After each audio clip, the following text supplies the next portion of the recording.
इधर उधर का गणित सिखाया।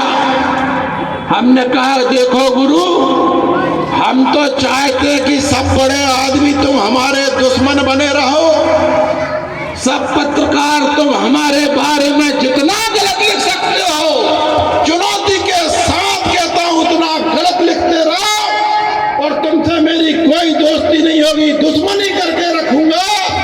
क्योंकि वो कोई कह गए निंदक न्यारे राखिए, जितनी निंदा करोगे, जितने बड़े मेरे दुश्मन होंगे, उतना ईमानदारी के पथ पर चलने के लिए मैं विवश रहूंगा।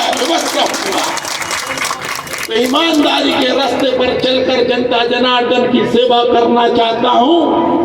आज श्री कृष्ण भगवान का जन्मोत्सव है, इसलिए ये संकल्प आपके बीच में मैंने व्यक्त किया है। और मेरे देशवासियों, इस पे भरोसा रखना, केवल बरेली उदयपुरा नहीं, पूरे देश की बात करता हूं। पूरे देश में संकट के बादल मंडरा रहे हैं। जिस तरह की जघन्य घटना पश्चिम बंगाल में हुई है, जिस तरह से पूरे देश में जनसंख्या का अनुपात घट बढ़ रहा है, ये सोचने विचारने की बात है।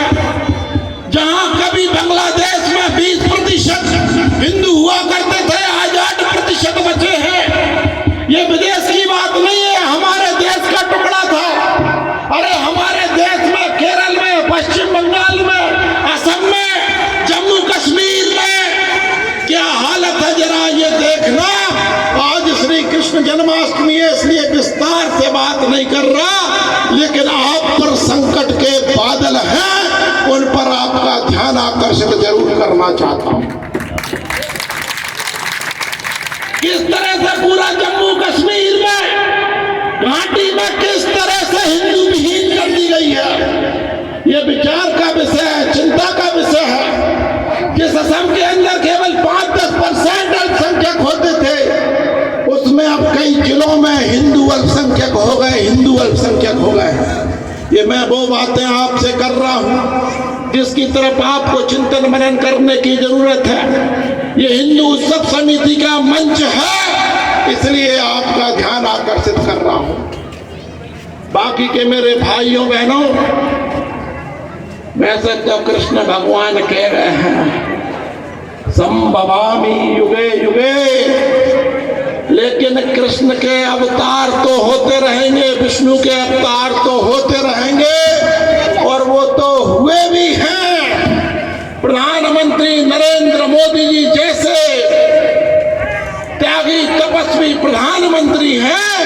अरे जब श्री कृष्ण भगवान ने गोवर्धन पर्वत उठाया था, तो सब गौपालकों ने भी, ग्वालों ने भी उसमें हाथ लगाया था।